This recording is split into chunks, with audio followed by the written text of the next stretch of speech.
I have a podcast where I get to speak to incredible women, and honestly, I feel really proud of the things I've been able to accomplish and do in my life. I would truly say that I live a very rich life and existence. And yet at the same time, it's so funny because I still feel fear. I still feel all of these human emotions that, we're not immune to. And I knew that getting here today, I'd feel some fear. And at the same time, I knew that words and stories impact people. As someone who listens to so many podcasts and reads so many books and literally empowers people through sharing their story, I thought, well, if I could use my words to impact someone in a really incredible way, then my deed is done. Because words hold power. Words are able to empower each other, they inspire, they ignite hope within each and every one of us, they move us, they change us. So even if I was a little bit scared to be here today, I was like, you're going to show up and you're going to speak and you're going to say something that is going to land with at least one person here. See, the dog even knows. Had to make a dog joke. So today we're gonna talk about fear first. And the funny thing about fear is that everyone experiences fear on some level, in some way, shape, or form. Even the leaders of the country, our parents, mentors, people that we look up to, everyone experiences this. No one is immune to fear. And why do we feel that way? Well, we are deeply habitual and patterned human beings. We do the same things each and every day. We go to the same way to work, we think the same thoughts, we eat the same thing for breakfast. I've been eating avocado and eggs for breakfast for probably years by now. So of course, if we are going to set out on these paths of being a little bit more courageous, of leaning into a little bit more fear, of course we're gonna be feeling emotions because we're about to disrupt and disturb a pattern that we've been living with for so many years. And I'm gonna take a page out of Liz Gilbert's book. Has anyone read Big Magic? It's such a good book. Okay. And she says, fear is always gonna be with you. So what if instead of allowing fear to be in the driver's seat, you can just put it in the passenger seat? Or better yet, maybe put it in the trunk for a little bit and just let it be there for a little while. What if we can see fear like that? Because at the end of the day, I actually think fear has a lot to teach us. We can learn from fear, we can ask it questions, and we can be really curious. My therapist actually says this incredible quote, and I have to share it with everyone today. She says, curiosity is the antidote to judgment. Curiosity is the antidote to judgment. So what if we were a little bit more curious about these human emotions that we were feeling? What if we could say, okay, that's interesting, I'm experiencing something right now. I'm having a feeling, and could I actually lean into it a little bit more?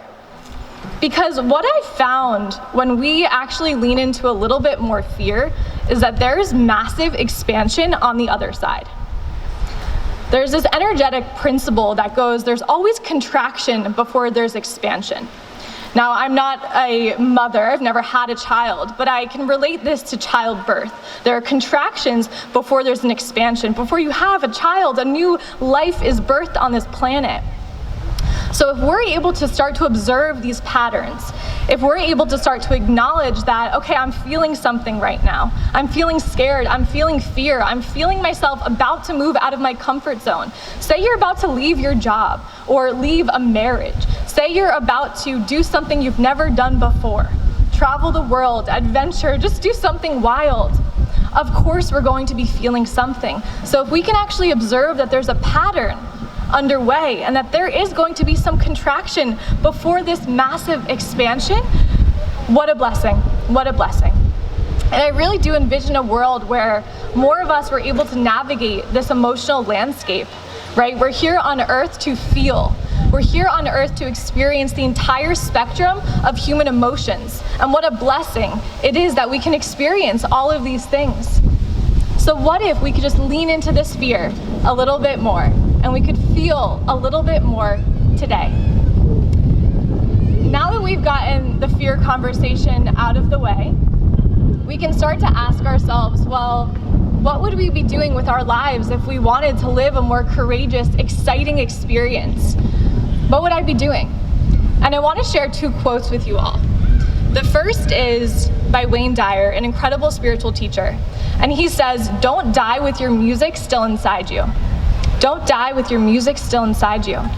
And what a beautiful reminder that each and every one of us holds so much magic within ourselves. We have so much to create. We have creativity, we have expression, we have love, we have communication, we have relationships. We have so much that we can create and give to this world. So that's the first reminder. And the second reminder, I don't even remember who it's by, but the quote goes something like, the graveyard is the richest place on earth. The graveyard is the richest place on earth. And that's interesting to hear, right? We don't really think about death or our human existence all that often. But if we think about the fact that so many of us as humans are living as shells of our true existence, we're pretty much living as society tells us to do and who to be, instead of who we truly feel that we are deep down inside. So we have to start to ask ourselves some questions. We have to start to say, who am I? What do I want to do on this planet?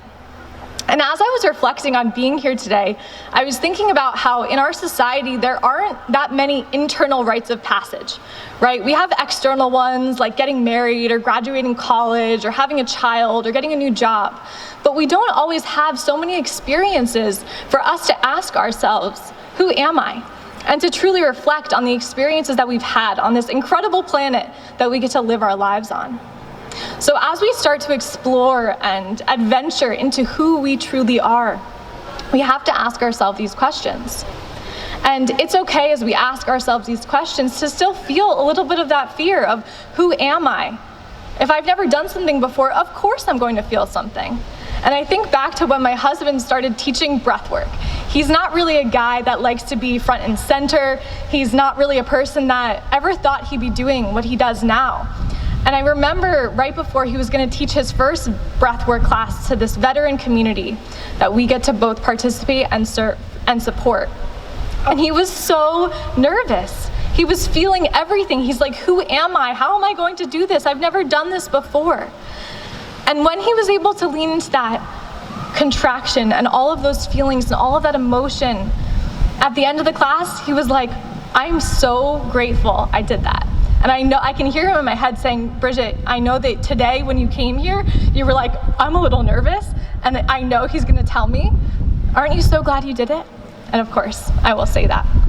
So first, we have to really ask ourselves those questions of, who am I? What do I desire to do? Who do I desire to be? And when we are setting these really big goals, it can be a little overwhelming. So I want us to all just think for a moment, like if I could do one thing during my life, what would it be? If I could just do one thing I've always thought about doing, traveling, learning a new language, maybe having a new relationship with someone you've always thought about going up and saying hi to, but you've never done it before. So let's think about one thing. And many years ago, I read this book called The Slight Edge, which talks about these daily disciplines that we do on a daily basis to build up over time. And this momentum creates itself into something so much larger than itself. So when we can actually break down these big goals and these big dreams into something a little bit more achievable and bite-sized, it can feel a heck of a lot better. So my philosophy is dream big but start small, and really give yourself these small little bite-sized steps to getting to where it is that you want to be. Now, I'm here talking on a stage, but for the last 5 years, I've probably interviewed 400 people. I have spoken on live video so many times. So I've been doing things in my life that helped me get here today. So it wasn't like yesterday I thought to myself, I'm going to do this thing. So if we prepare ourselves and we are still able to dream big but start small, those things that feel so far away from us in our life, the things that we're thinking about and dreaming about, they feel far away, we can bring them a little bit closer in this very now moment by just starting where we're at in this very moment, walking forward just a little bit. And I'm a runner. My husband and I run these 20-mile trail runs and do these Spartan races, and it's like the analogy of a marathon. If I want to do a marathon, I better step foot out of the door and just at least take one step, and then maybe go for a 1-mile run, and then a 5-mile run, and then a 10-mile run, and then a 15, and then a 20, then a 26. We have to do these things to prepare our body, our mind, our spirit to hold and sustain what it is that we dream about on a daily basis.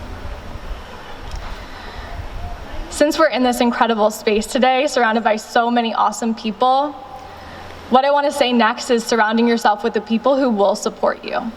Because as we go forth to live these more adventurous, courageous lives, we need the people who can be around us and they just support us. They see us in our dreams. They see us in our goals. They do not doubt us. And they hold space for us when we are experiencing the self-doubt or the imposter syndrome that might come up when we are stepping forward on whatever path it is in our life. So surround yourself with those people who just love and support you. And I know for me, I had to build a little bit of this community myself, especially after I quit my corporate job in New York City. I moved back to the town I was born in and grew up in, and my friendships had changed. My interests had changed. My values had changed. And that's okay. And at the same time, build it and they will come. So I started hosting women's circles and just bringing people together because that's what I needed at that very time. So surround yourself with those incredible people who just support you and are here for you. Now, my vision for the world is that more of us can acknowledge our emotions, we can acknowledge the mental landscape, we can observe it, and yet we can choose again. We can set these big goals, we can set these big dreams, we can take the steps necessary, we can lean into the fear when we feel it. Because imagine a world where more people were actually living in alignment with their dreams and their goals and the person that they want to be instead of what society tells them who they should be. Just imagine. I think there would be less sickness, less fighting, less war, and more compassion and understanding, which we really need on this planet right now. So in your life, when you're feeling scared or fearful, or like I was today before I even stood up here, scared, what if you can just lean into that fear a little bit and really enjoy these precious moments of your beautiful life? Thank you. Okay, so we're gonna do one thing fun because I know there's more time. So I have 3 books I wanna give away. And to get the book, you have to answer a question and you have to stand up. And you have to answer the question of, if I wanted to do one thing with my life that I've always thought about, what would it be? So what is that thing you've always thought about doing? What would it be? And you have to stand up and say it. I would be an energy healer. An energy healer! Amazing! Amazing! Amazing. Husband will give the books. Anyone else? I want to have a dog sanctuary. The dog sanctuary! Yes! That's perfect for you. Okay, we have one more book. I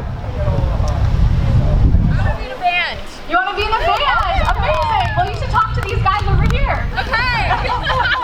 He wants to be in a band. Thank you guys so much for being here. I'm so grateful. Thank you to my friend Morgan. I love you.